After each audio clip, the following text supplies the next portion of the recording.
Je remercie Dieu parce que l'année était tellement difficile. Mais Dieu nous a gardés. Nous tous ici en bonne santé. Nous devons seulement lui dire merci Seigneur. Et être dans la joie. Je n'ai pas bien compris.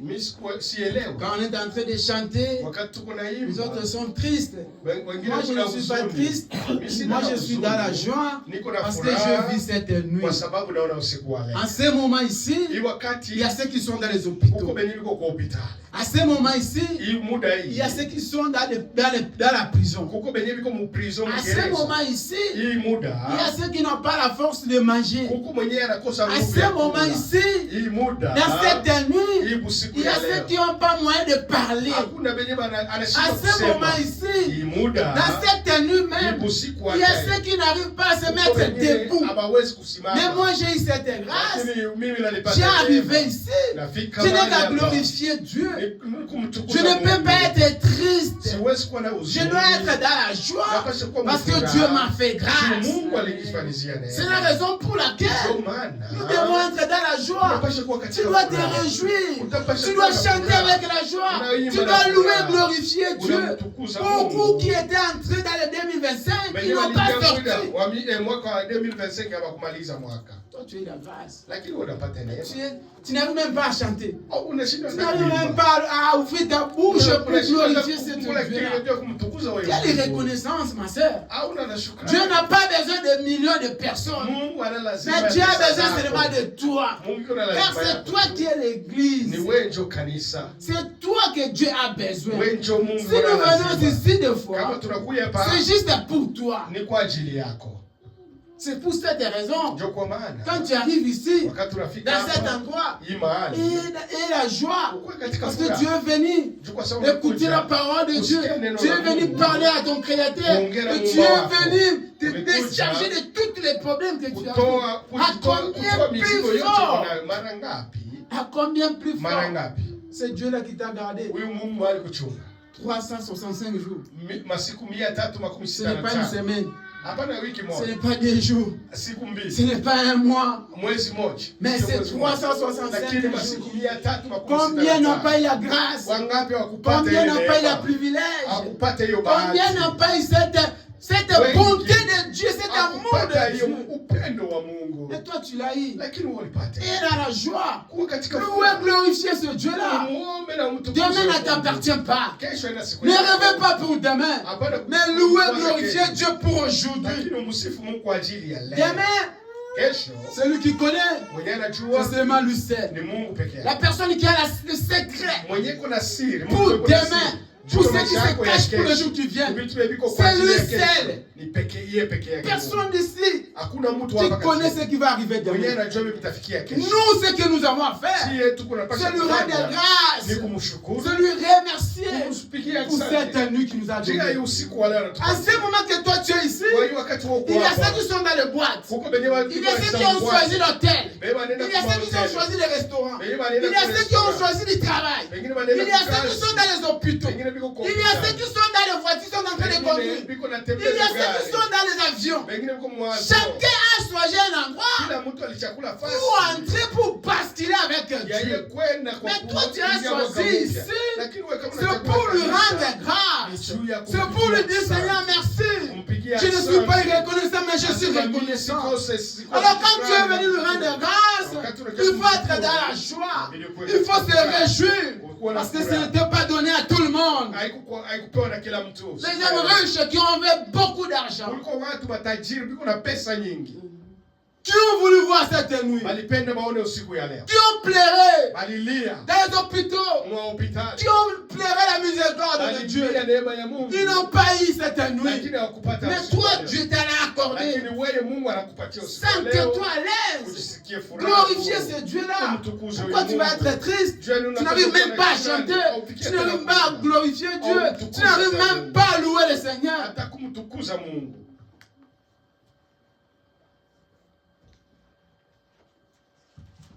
Cette nuit, avant que celui qui a apporté son témoignage, ou celui qui a apporté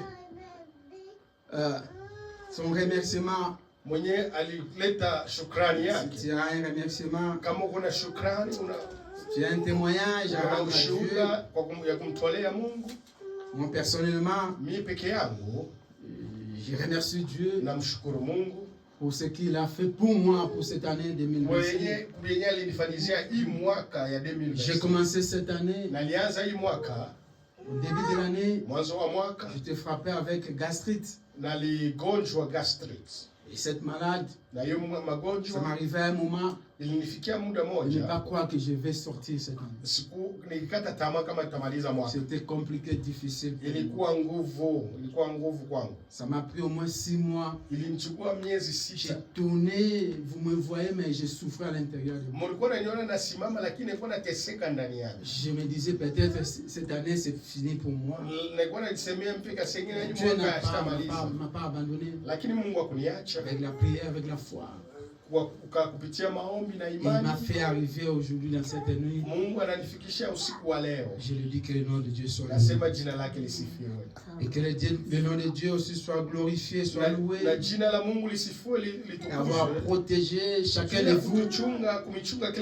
Avoir protégé l'assemblée de Utah. 2 ou 3 qui étaient toujours là. On était toujours là pour glorifier Dieu. Pour écouter la parole, pour garder la foi, que Dieu qui nous a gardés, qui a été avec nous, qui continue aussi d'être avec nous pour l'année qui vient, l'année que nous allons entrer dans quelques minutes. Mais avant qu'on puisse, s'il y a quelqu'un qui a apporté son témoignage, son remerciement, tu écris dans le papier et puis tu donnes à frère Billy. Et on va te donner le micro pour remercier Dieu. Mais avant d'arriver là-bas, nous allons écouter la parole de Dieu. Je ne sais pas ce qui est arrivé avec Kiza parce que je parle avec, je lui ai même envoyé la préparation de la prédication, mais je ne sais pas ce qui est arrivé avec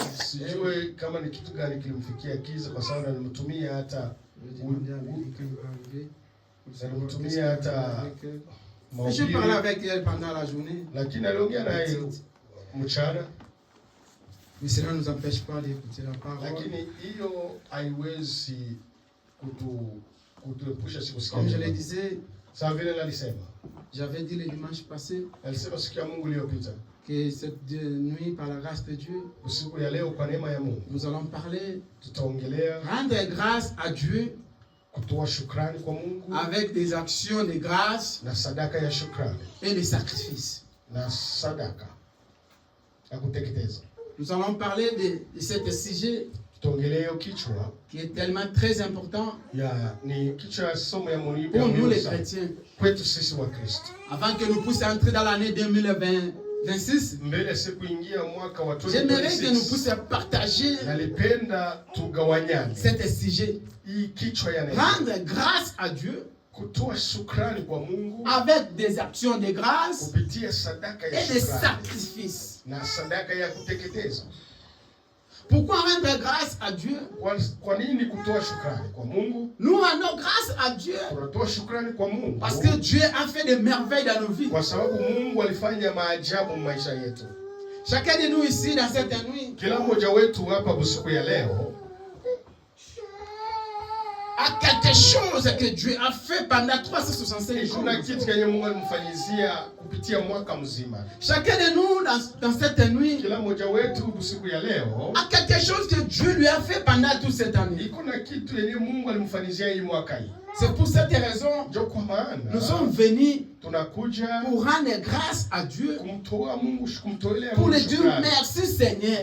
Nous ne sommes pas venus ici comme l'habitude, mais cette nuit nous sommes venus rendre grâce à Dieu. Mais moi je voulais qu'on puisse parler un peu et rendre grâce à Dieu avec des actions de grâce et des sacrifices.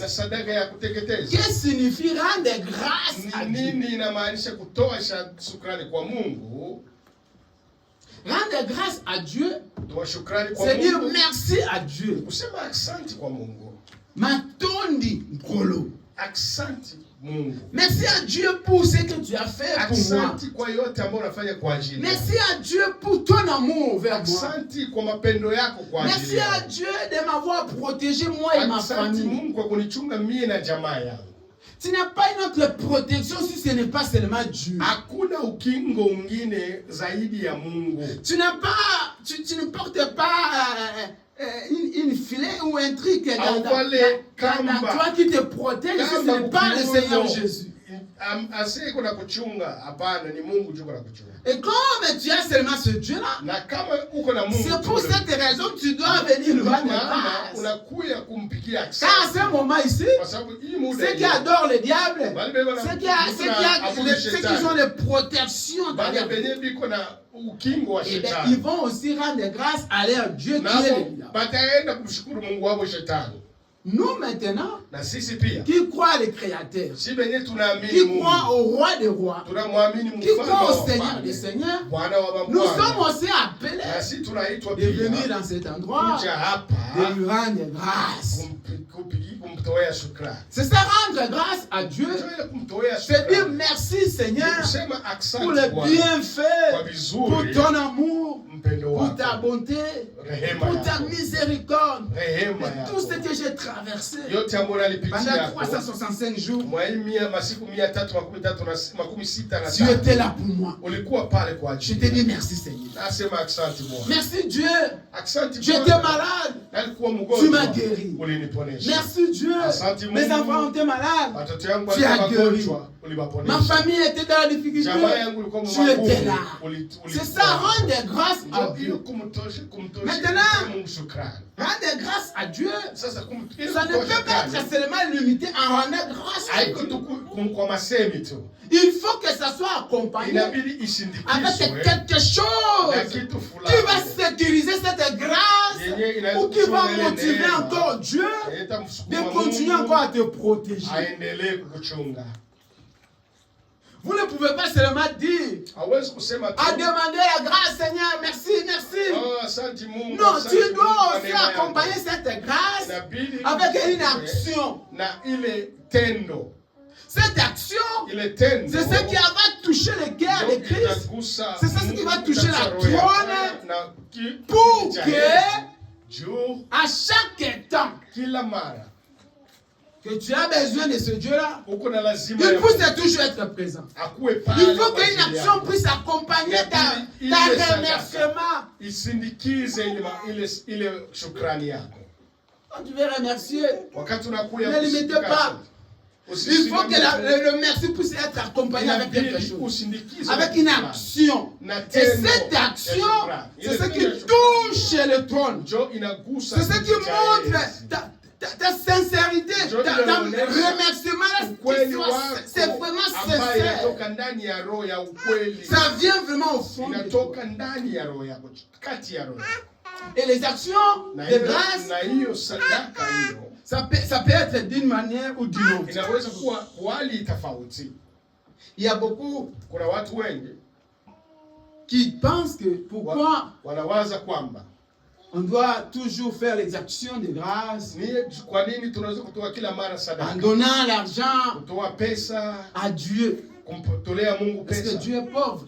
Non, ce n'est pas parce que quand tu fais les actions de grâce, tu donnes à Dieu que Dieu n'est pas pauvre. Dieu n'est pas pauvre. Abraham, quand il a vu Elohim, pour qu'Abraham puisse avoir les secrets de Dieu, Abraham, il a fallu faire un sacrifice. Il a fallu donner à Dieu à manger quelque chose qui va s'humilier pour que Dieu puisse lui donner des secrets.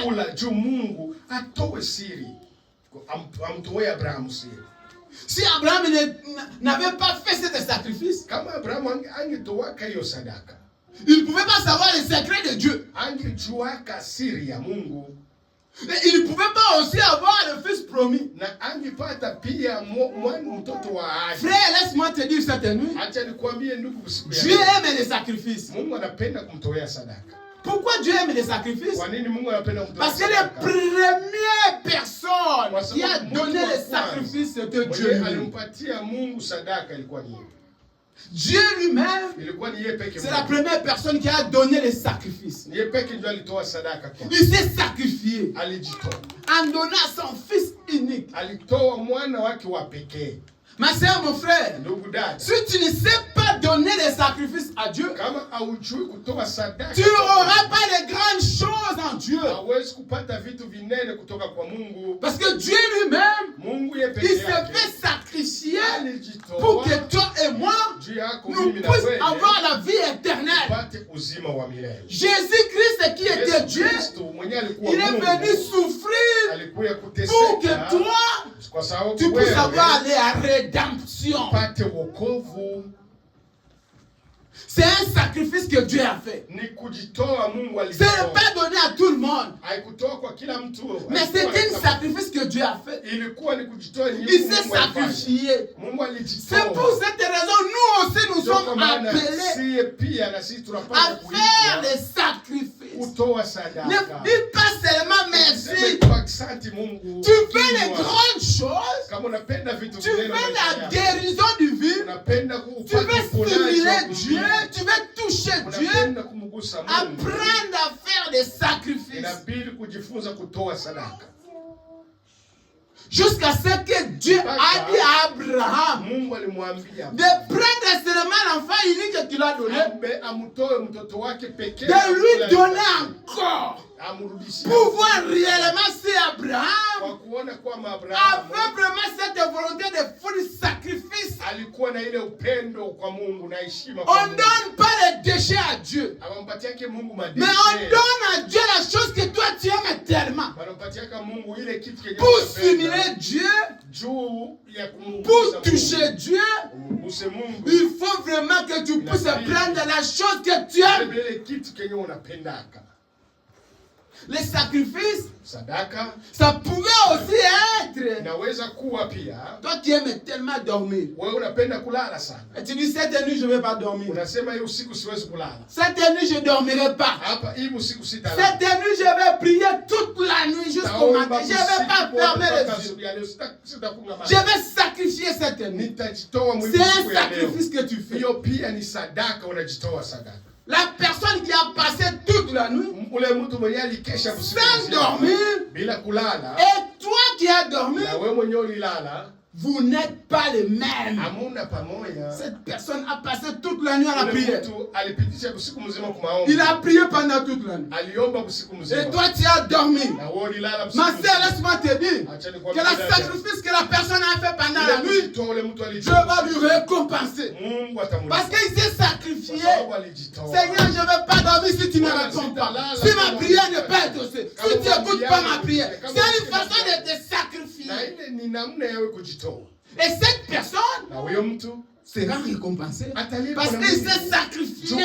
Il a pris son sommeil. Il a donné ça en Dieu. Il veut Dieu. Prends cette nuit, mais donne-moi ce que j'ai besoin. Quelqu'un qui a besoin de donner un sacrifice à Dieu, c'est comme quelqu'un qui est en train de prier et qui ne se limite pas seulement dans la prière. Il dit, je vais prier pour ce problème qui me dérange. Mais il dit, je ne vais pas seulement me limiter dans la prière. Je dois accompagner cette prière avec une chaîne. Je ne vais pas manger. Frère Laurent, tu aimes tellement foufou. Il dit, je vais prendre ces 2 jours, je ne vais pas manger. Moi avec un foufou, c'est 2 jours ici, il n'entrera pas dans ma bouche. Je vais me sacrifier pour prier. C'est aussi un sacrifice. Il s'est privé quelque chose pour avoir quelque chose en Dieu. Tu ne peux pas seulement dire merci à Dieu, mais il faut aussi se sacrifier pour avoir quelque chose. Si nous ne recevons pas, parce que nous n'avons pas touché le trône. Quand Abraham avait la foi compris que Dieu qui m'a donné, et il m'a demandé, je dois accomplir au pays à la parole. Abraham n'était pas surpris de voir l'agneau. Parce qu'Abraham savait que l'Éternel pouvoira. Je vais aller accomplir sa parole. Je vais donner à Dieu. Abraham n'a pas donné les déchets. Les chrétiens d'aujourd'hui, pour donner à Dieu, ce sont les déchets. Vous allez voir un frère, vous allez voir une sœur. Son offrande, c'est seulement les $1, les $2, les $4, les $10, les $5. C'est seulement les $100. C'est difficile de prendre seulement quelque chose qui est vraiment important, qui était vraiment dans le projet, et de donner à Dieu. Et comme nous ne faisons pas, nous ne savons pas se sacrifier. N'attendez pas de grandes choses qui se soient retour de toi. Celui qui attend les grandes choses, c'est celui qui se sacrifie. Nous allons lire la parole de Dieu. Pour seulement dire que frère est en train de parler sans toutefois lire la parole de Dieu. Tenons-nous debout. Nous allons lire la parole de Dieu.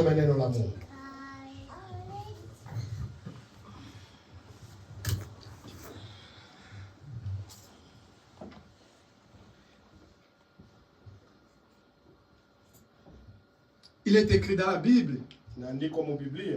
Essayez-moi si je n'ouvrirai pas les portes du ciel. Abraham avait compris. Et quand il a grâce de voir Elohim, qu'est-ce qu'Abraham a fait? Abraham a pris seulement la belle vache qu'elle avait. Il a dit aux serviteurs, prends la plus belle vache. Abraham n'a pas pris les déchets. Serge, si toi tu es toujours là en train de donner les déchets à Dieu, toi aussi tu vas recevoir les déchets. Si tu ne sais pas se sacrifier pour Dieu, si tu ne sais pas donner avec ton cœur, en retour, toi aussi tu n'auras pas. Tu commenceras toujours à tourner. Pourquoi? Parce que tu ne sais pas semer. Tu ne sais pas donner à Dieu. Dieu t'a fait grâce. Dieu t'a gardé, toi et ta famille, pendant une année. Et tu ne sais pas lui dire merci. Avec une action de grâce, avec un sacrifice. Lisons la parole de Dieu. Lévitique. Lévitique 7. Commençons par 12. Nous allons terminer par 14. Si vous pouvez aller jusqu'à 15, mais nous on va s'arrêter à 14. Écoutez ce que la Bible dit. Lévitique 7, 12. J'aimerais que vous puissiez noter. C'est très important. Écoutez ce que la Bible dit. Lévitique 7, 12 à 13. Lévitique verset 7, 12 jusqu'à verset 14. Vous pouvez aller jusqu'à 15 si vous voulez. Si quelqu'un l'offre par reconnaissance, il offrira avec les sacrifices d'action de grâce. La Bible dit si quelqu'un offre Dieu par reconnaissance, il va faire quoi? Sacrifice d'action de grâce. Il va offrir avec des sacrifices et des actions de grâce. Des gâteaux sans levain, pétris à l'huile, des galettes sans levain arrosées d'huile et des gâteaux de fleurs de farine frités et pétris à l'huile. Verset 13. À ces gâteaux, il ajoutera du pain levé pour son offrande avec son sacrifice de reconnaissance et d'action de grâce. Verset 14. On présentera par élévation à l'Éternel une portion de chaque offrande. Elle sera pour les sacrificateurs qui a répandu le sang de la victime d'action de grâce. Amen. Amen. Nous allons encore lire Tout à son matin là. Éphésiens. Wa Efeso. Éphésiens 5. Wa Efeso sura 5. Verset 20 jusqu'au verset 21. Mstari wa 12 mpaka 20. La Bible dit il faut donner avec des sacrifices. Quels sont les sacrifices? Les sacrifices, c'est donner quelque chose que tu aimes tellement, quelque chose que qui est précieux pour toi. Quand un homme, une personne veut avoir quelque chose, il doit se donner, il doit donner au fond de lui quelque chose pour recevoir quelque chose. Vous ne pouvez pas attendre que Dieu puisse te donner si toi tu n'arrives pas à donner quelque chose à Dieu. Quelle est la chose que toi tu donnes à Dieu pour que Dieu puisse te le donner? Il faut que toi tu puisses se sacrifier pour en retour Dieu puisse encore te donner. Quel est le sacrifice que toi tu fais? Toi tu dis seulement merci Seigneur. Tu dis seulement merci Seigneur. Il te donne le souffle de vie. Il te donne la santé. Il te donne l'énergie. Il te donne la force de faire tout ce que tu fais. Tu dis seulement merci. Mais tu ne peux pas faire l'action de grâce à celui qui t'a donné. Ephésiens 5. Wa Efeso sura 5 20 jusqu'à 21. Rendez continuellement grâce pour toutes choses. La Bible dit rendez totalement shukrani grâce dans toutes choses. C'est frère, je veux que cette nuit tu puisses rendre totale la grâce à Dieu. Tu puisses reconnaître que si tu as fait 365 jours, c'est une grâce que Dieu te l'a accordée. Et en retour, tu es obligé de lui rendre cette grâce. Ne soyez pas reconnaissant. Ne soyez pas ingrate, mais soyez reconnaissant quand même. Soyez reconnaissant vers ce Dieu-là. Continuez, frère. Verset 19. Ok. Père, au nom de notre Seigneur Jésus-Christ, vous soumettant les uns aux autres dans la crainte de Christ. Amen. Amen. Amen. Amen. Veuillez vous asseoir. Lisez encore Philippiens. Philippiens 4. Philippiens sura 4. 6 jusqu'à 7. Philippiens sura 4 mstari wa 6 mpaka wa 7. Écoutez bien la parole de Dieu. Réjouissez-vous toujours dans le Seigneur. Je le répète, réjouissez-vous. Que votre douceur soit connue de tous les hommes. Le Seigneur est proche. Ne vous inquiétez pas de rien, mais en toutes choses, faites connaître vos besoins à Dieu. Alléluia. Par des prières et des supplications. Amen. Avec des actions de grâce. Amen. Amen.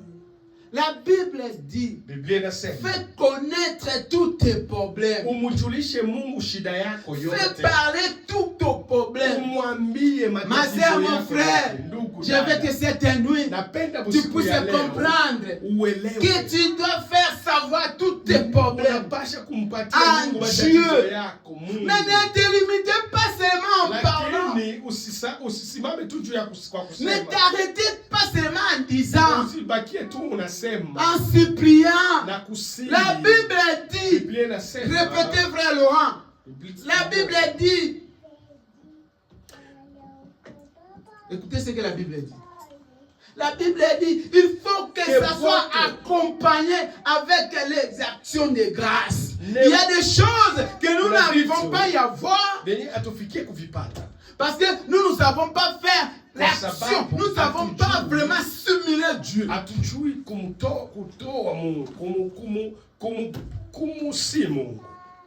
Nous n'arrivons pas à faire les actions en Dieu. Nous sommes tellement les égoïstes. Dieu qui t'a donné le souffle de vie. Il t'a donné la santé. Il t'a donné ce que tu es. Mais tu n'arrives pas à lui rendre nécessaire. Tu n'arrives pas à lui reconnaître. Quelqu'un, quand il n'a pas un travail, il prie Dieu, il pleure à Dieu, Seigneur. Dis même, oh Dieu, quand j'aurai ce travail, mon premier salaire, je vais te l'offrir. Mais une fois qu'il a le travail, il oublie même les serments qu'il a fait à Dieu. Il oublie même que ce qu'il a eu fait avoir ce travail, c'est grâce à Dieu. Il oublie même que le souffle de vie qu'il vit, c'est Dieu qui l'a donné. Sortez dans l'irreconnaissance, ma sœur. Sortez dans l'ingratitude, mon frère. Soyez reconnaissants vers Dieu. Nous n'arrivons pas à voir ce que nous avons besoin d'avoir parce que nous ne respectons pas la parole de Dieu. Ces choses, c'est difficile à écouter. Parce que les gens n'aiment pas écouter ce genre de choses. Mais laisse-moi te dire, il n'y a pas le salut sans le sacrifice. Il n'y a pas la vie éternelle sans le sacrifice. Israël pour avoir Cana, il fallait qu'il pousse à se sacrifier, à se battre dans le chemin. Tu ne peux pas avoir la vie éternelle sans toutefois respecter la parole. Tu ne peux pas avoir ce que tu as besoin sans toutefois respecter la parole. Commencez d'abord à respecter la parole de Dieu. La parole de Dieu, il faut le respecter mot à mot. Quand tu arrives à respecter la parole de Dieu, mot à mot, tu marches avec Dieu pas à pas. Écoutez ce que la Bible dit. Ne vous inquiétez de rien. La Bible dit ne vous inquiétez de rien. Mais en toute chose, dans tout ce que tu veux faire, ma sœur, ou dans tout ce que tu veux posséder, ou dans tout ce que tu veux y avoir, écoutez la recommandation. Faites connaître vos besoins à Dieu. Parlez à Dieu. Quand tu es malade, parle à Dieu. Quand tu as besoin du travail, parle à Dieu. Quand tu as besoin des enfants, parle à Dieu. Quand tu as besoin du mariage, parle à Dieu. Quand tu veux acheter la maison, parle à Dieu. Mais ce n'était pas limité là. Il y a une continuité qui est là. Écoutez. Parle de prières et de supplications. Priez, parle à Dieu dans les prières. Priez Dieu. Agenouille-toi. Gênez. Abandonnez ton lit. Dormez même dans les champs. C'est ça les supplications. Mais il ne s'est pas arrêté là. La Bible continue encore. Avec des actions de grâce. Avec des actions de grâce. Na sadaka. Qui est la première personne qui a fait les actions de grâce? C'était Dieu lui-même. Quelle est l'action que Dieu a fait? Dieu a pris Jésus pour le donner comme l'action de grâce. Pour le sacrifier. Pour que toi tu puisses avoir la vie. Mais en retour, toi tu n'arrives pas à faire ça. Depuis que tu as crié. Pendant cette année, tu n'as même pas prié un jour pour gêner pour Dieu. Je ne vais pas manger du foufou.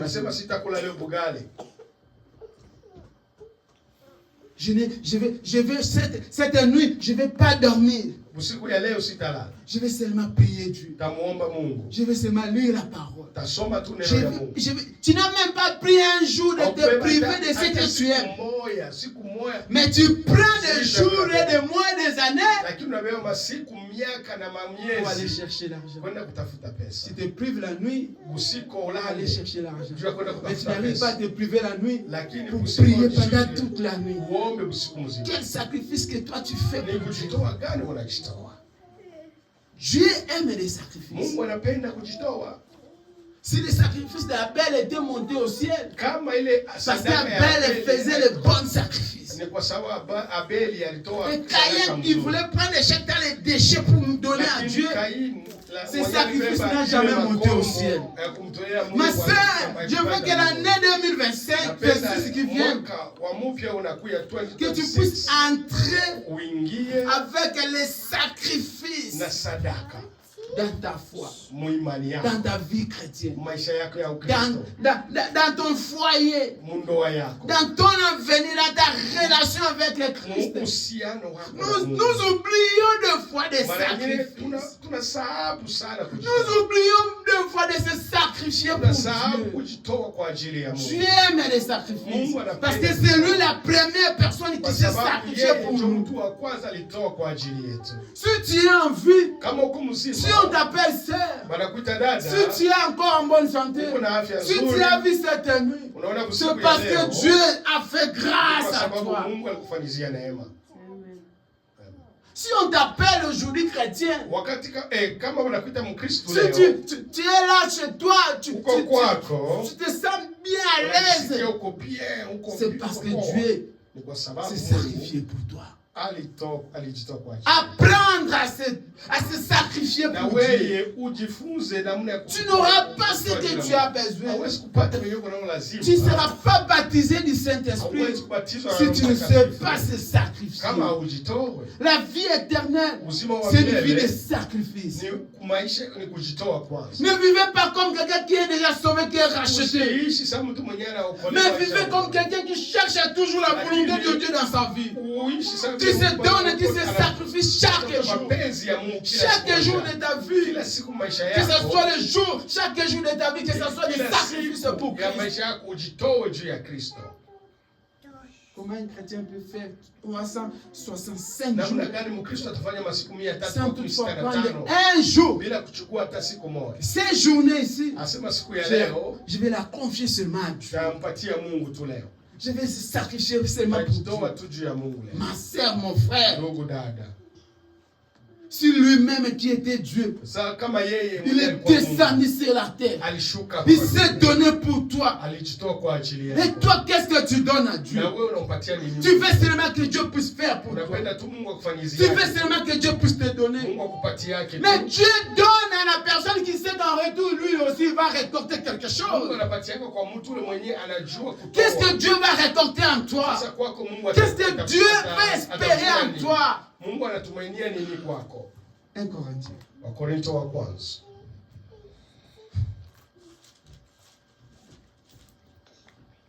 Corinthiens 15, 10. Wakorintho wa kwanza sura 15 mstari wa 10.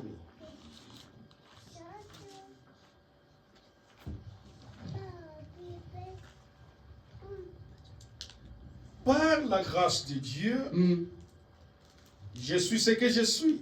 Alléluia. Et sa grâce envers moi n'a pas été vaine. Loin de là. J'ai travaillé plus que tous.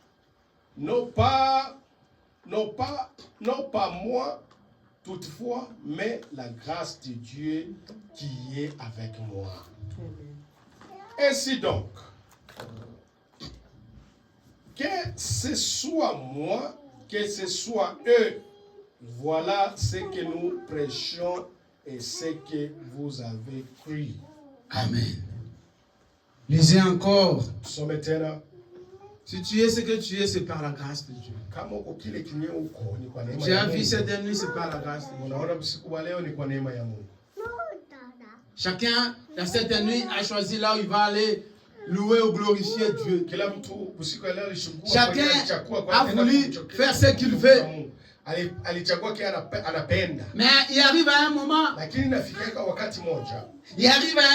chacun dans la vie de quelqu'un, même ceux qui sont en ce moment ici dans les hôtels, dans les boîtes, dans les restaurants, dans la maison, de faire tout ce qu'il veut faire en ce moment, de se réjouir, de faire la fête, de penser que tout est bon, de louer, de chanter, sans toutefois remercier ce Dieu-là. Mais ça arrive toujours à un moment que tu as besoin de ce Dieu-là. Ça arrive toujours à un moment que tu vas te dire, oh Seigneur, pourquoi tu m'as abandonné? Ce moment vient toujours. Peu importe ce que tu fais, peu importe ce que tu vas faire cette nuit, mais il arrive toujours un jour que tu demandes à ce Dieu-là, Père, aie pitié de moi, fais-moi grâce, Seigneur. Ça sera trop tard, mon frère, ma soeur, parce que tu n'avais pas choisi le bon moment pour chercher ce Dieu-là.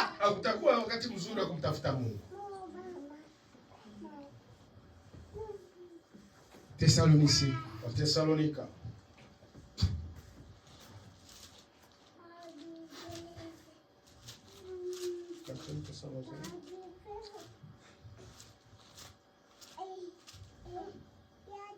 Thessaloniciens 5.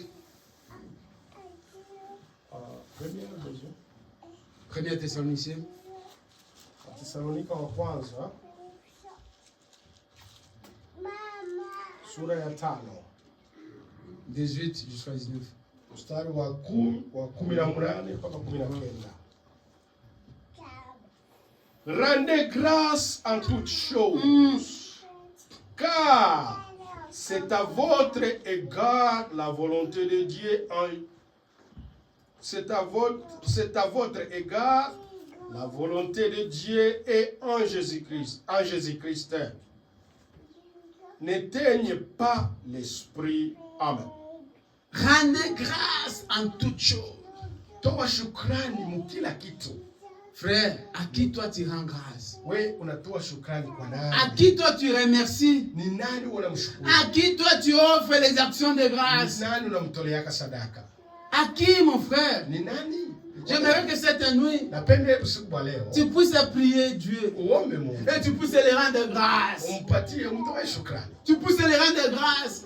Que Seigneur, Dieu, l'année 2025, ce n'était pas bon pour moi. Je ne t'ai pas servi comme il fallait. Je n'ai pas arrivé à abandonner mes péchés.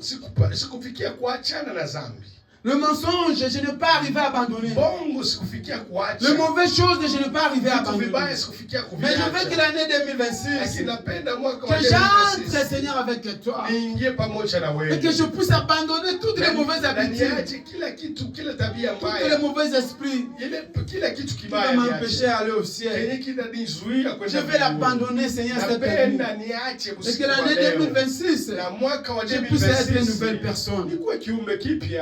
Je veux que tu puisses demander la grâce de Dieu. Seigneur, j'ai besoin de ton aide. À moi-même, je ne serai pas abandonné le mensonge.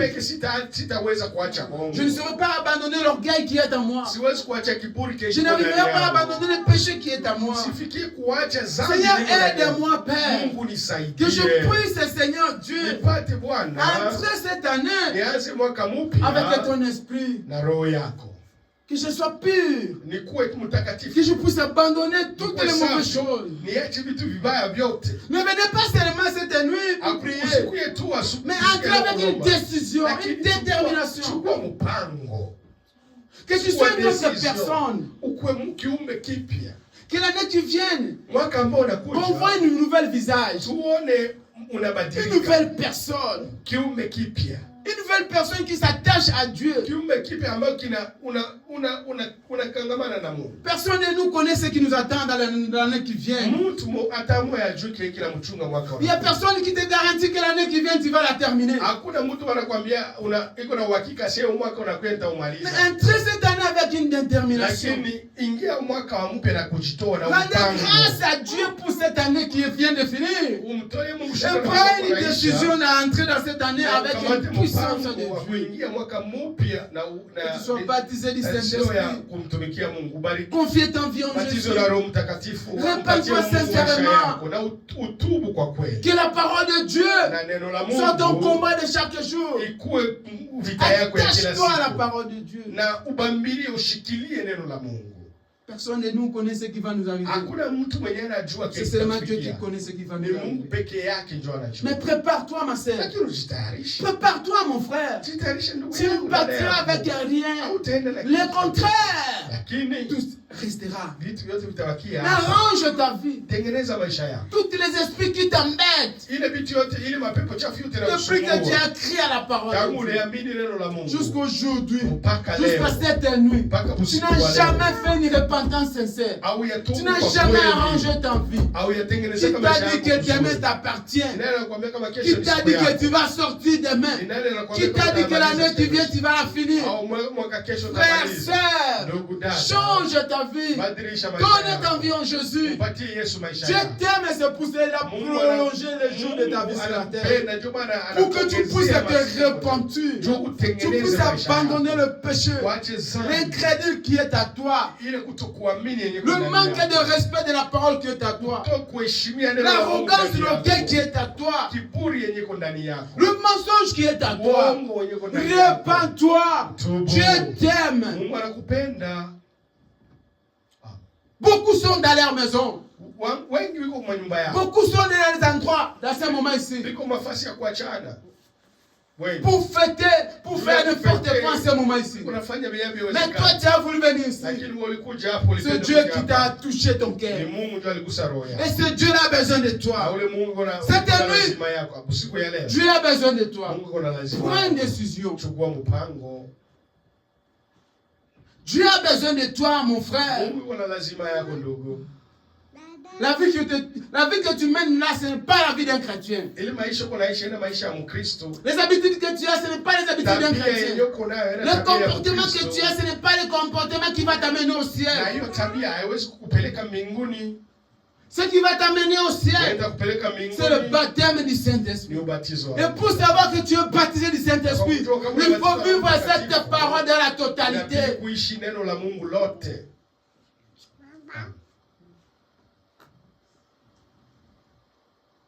2 Corinthiens.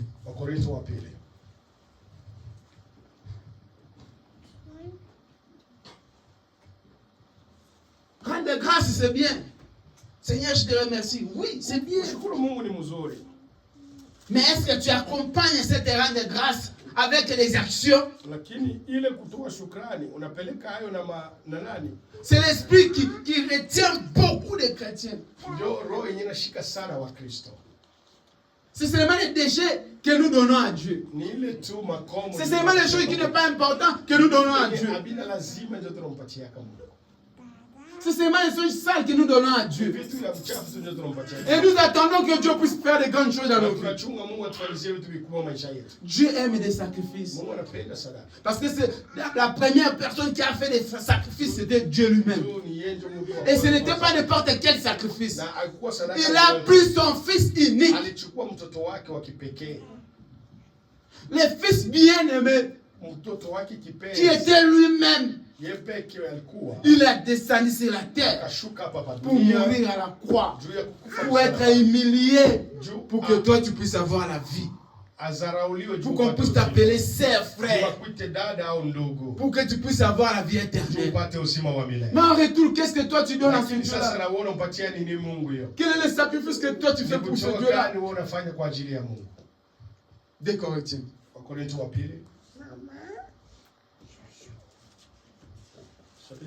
Les Corinthiens 12. Les Corinthiens 12, 9 jusqu'à 10. Rendez grâce à Dieu avec des actions de grâce et des sacrifices.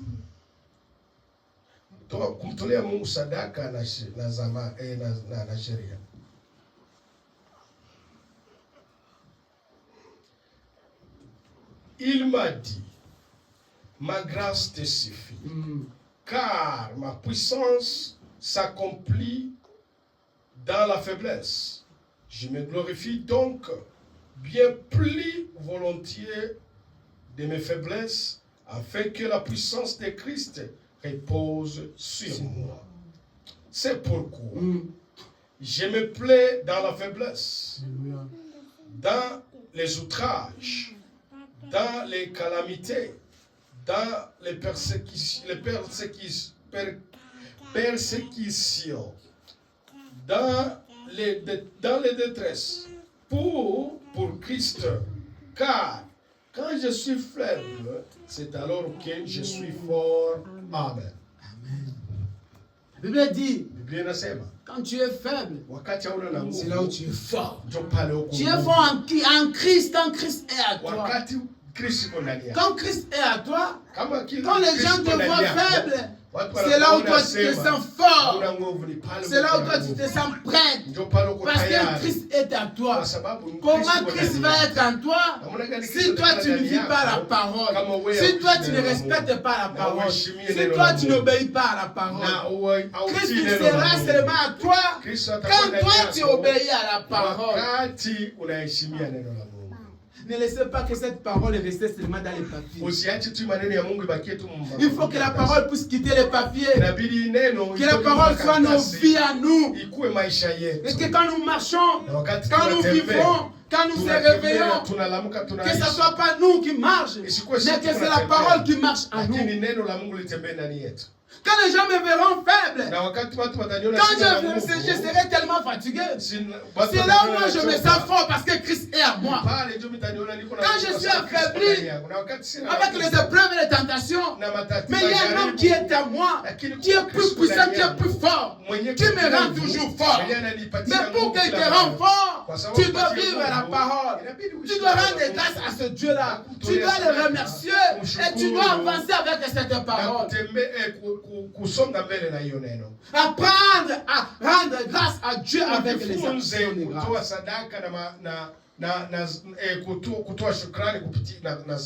Apprendre à faire les actions de grâce à Dieu. Si les années passées tu ne savais pas faire les actions de grâce à Dieu, les actions de grâce rendent fort un chrétien. S'il y a quelque chose qui rend fort un chrétien, ce sont les actions de grâce. Parce que quand tu fais les actions de grâce, cette énergie que tu fais sortir, c'est sacrifice que tu fais, tu vas te dire non, la façon que j'ai passé toute la nuit en priant. Je ne vais pas dormir. Non, moi je ne vais pas abandonner ce Dieu. Seigneur, tu vas me répondre. Tu vas agir. Tu vas se manifester. J'ai fait 10 jours, je n'ai pas mangé. Non. Il faut que ce problème soit résolu. C'est la force, ma soeur. C'est la force, mon frère. L'action de grâce, ça te donne la force. La chose que toi tu aimes tellement. À travers ce problème que j'ai. Comme j'aime tellement cet iPad. Je vais donner ça à Dieu. Et comme je vais donner ça à Dieu, je sais que comme je te le donne, j'aime seulement cet iPad. Comme je te le donne à toi, alors les portes, il faut que ça s'ouvre. Dieu regarde le cœur. Dieu regarde ce que tu fais pour lui. Dieu regarde les sacrifices. Dieu regarde la volonté. Pour qu'il puisse agir à toi, il faut que toi tu puisses l'ouvrir ton cœur. Il faut que toi tu puisses le donner ton cœur. Et qu'est-ce que la chose que toi tu aimes tellement dans ton cœur? C'est la chose que tu vas offrir à Dieu. Ne donnez pas les déchets à Dieu. Ça ne vaut pas la peine, ma sœur. Vaut mieux ne pas donner. Vaut mieux ne pas faire. Ne fais pas, quand tu fais les déchets là, ça ne monte pas au ciel. Caïn, quand il prenait comme il cultivait, il prenait seulement les mauvaises choses et il donnait à Dieu. Ça ne montait pas au ciel. La Bible a dit que ça n'a jamais monté au ciel. Ça n'a monté, ça n'a jamais monté aussi. Parce que lui, il prenait seulement les choses sales, les déchets. Apprendre à donner à Dieu ton cœur. Apprendre à donner à Dieu les bonnes choses. Les choses que toi tu adores, les choses que toi tu aimes, c'est les choses que tu vas donner à Dieu. C'est lui qui t'a donné. La santé que tu as, c'est lui qui t'a donné. Ce que tu es, c'est Dieu qui t'a donné. Et en retour, qu'est-ce que toi tu donnes à ce Dieu? Même ton sommeil, seulement tu n'arrives pas à donner à Dieu. Ton sommeil seulement, tu n'arrives pas à donner à Dieu. Ta ventre, tu n'arrives pas à confier à Dieu, à donner ça à Dieu. C'est des jours. C'est mon n'entrera pas dans ma bouche. Ni de l'eau n'entrera dans ma bouche. Je vais confier ça seulement à Dieu. Parce que c'est le problème que j'ai. Ça mérite un sacrifice. Il y a des choses qui sont résolues, qui se réunissent seulement avec des prières, des sacrifices.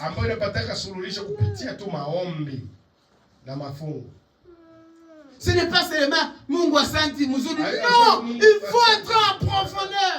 Il faut se sacrifier. Il faut un sacrifice. Il faut une offrande et les sacrifices. Tu sais que les années passées, tu étais un chrétien, c'est même ignorant, un négligent. Apprendre à se sacrifier pour Dieu.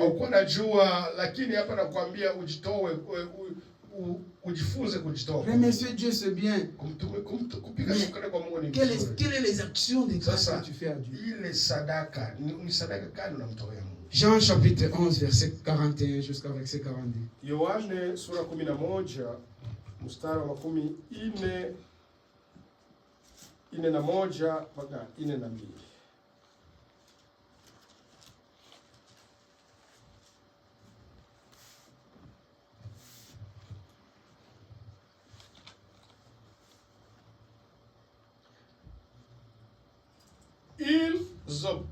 Ils obtiraient donc la prière. Et Jésus leva les yeux en haut et dit, Père, je te rends grâce de ce que tu m'as exaucé. Pour moi, je savais que tu m'as exaucé toujours, mais j'ai parlé à cause de la folie qui m'entoure, afin qu'ils croient que c'est à toi qui m'as envoyé. Amen. Amen. Amen. Amen. J'aimerais que cette nuit, tu puisses apprendre, ma soeur, mon frère, de faire l'action de grâce à Dieu et se sacrifier à Dieu. Alors que nous allons prier, parce que bientôt, nous allons entrer dans l'année qui vient. Dans quelques minutes. J'aimerais que tu puisses entrer cette année avec une nouvelle conception de la parole de Dieu. Avec une nouvelle décision de la parole de Dieu. Ça fait beaucoup longtemps que tu es dans la foi. Mais ta foi ne croît pas. Ta foi n'arrive pas à toucher. Tes pieds n'arrivent pas à toucher le ciel. Parce que tu n'arrives pas à faire les actions, les sacrifices. Jésus était Dieu. Mais quand la mort est venue, il fallait qu'il puisse aller prier. Pendant toute la nuit. Jésus a sacrifié toute la nuit pour seulement avoir la force de vaincre la mort. À combien plus fort toi et moi qui vis dans le péché? Frère Branham a dit que comme nous sommes nés dans le péché, nous devons aussi naître de nouveau. Nous sommes nés dans le péché. Ça veut dire que nous avons le corps du péché. Le corps qui est tellement faible, qui n'arrive pas à vivre la parole, qui n'arrive pas à se sacrifier pour la parole. Le frère Branham a dit que la grâce, c'est le sacrifice que nous faisons à Dieu. Et c'est ce que Dieu nous rend. Quand toi tu fais le sacrifice à Dieu, c'est ça aussi ce que Dieu te rend. Quand toi tu ne fais pas les sacrifices pour Dieu, n'attendez pas aussi que Dieu puisse te rendre. Je veux que cette nuit, quand tu vas prier ma sœur, Quand tu vas demander à Dieu, dis Seigneur, je te rends grâce, mais je vais maintenant continuer à faire de l'action de grâce. Pour que ma foi soit connectée, ma vie soit connectée, pour que je sois baptisé du Saint-Esprit, pour que je puisse sceller ma vie avec la parole de Dieu. Le péché est en toi parce que tu n'arrives pas à se sacrifier. Il y a des péchés pour que tu puisses se débarrasser. Ça demande des sacrifices. Le péché qui est en toi, tu ne veux pas se débarrasser de toi. Le mensonge, l'orgueil, l'arrogance, toutes ces choses, tous ces péchés-là, tu n'arrives pas à se débarrasser de toi parce que tu n'arrives pas à se sacrifier. Il n'y a pas de sacrifice. C'est apprendre à te sacrifier. Mon frère, sacrifie ta vie pour Jésus. Tu es qu'un passager, un pèlerin étranger. Tu partiras avec rien de cette terre. L'année que tu viens de faire, c'est vient de finir. Il y a une autre année que nous allons entrer. Nous ne retournons pas, mais nous approchons. Mais si ce n'est pas l'enlèvement, ça sera la mort. Est-ce que ta vie est prête? Est-ce que tu es prête? Est-ce que tu es prêt, mon frère? Est-ce que tu es préparé? Est-ce que tu as Christ en toi? Parce que nous ne retournons pas, mais nous avançons. Si ce n'est pas la mort, ça sera l'enlèvement. Dans ces deux choses-là, quand ça va arriver dans ta vie, est-ce que tu es prêt? Ton cœur, ton âme, qu'est-ce qu'il est habité en toi? Est-ce que Christ habite en toi? Répands-toi. Donnez ta vie en Jésus. Sois une nouvelle personne. Que l'année qui vienne, donnez toute ta vie en Jésus. Je t'aime. C'est pour cela qu'il a voulu que tu puisses voir cette terre. Je t'aime. C'est pourquoi tu es sur cette terre. Je t'aime. C'est pour cela qu'il t'a donné la santé. Beaucoup n'ont pas eu ça. Toi, tu as eu ça, ma soeur, mon frère. Répands-toi. Donne ta vie en Jésus. Que tu sois une nouvelle créature. Que tu sois une nouvelle personne. Que l'Esprit de Dieu marche avec toi. Que la parole de Dieu s'installe à toi. Que le Saint-Esprit de Dieu habite à toi. Que Dieu vous bénisse. Tenez-nous debout.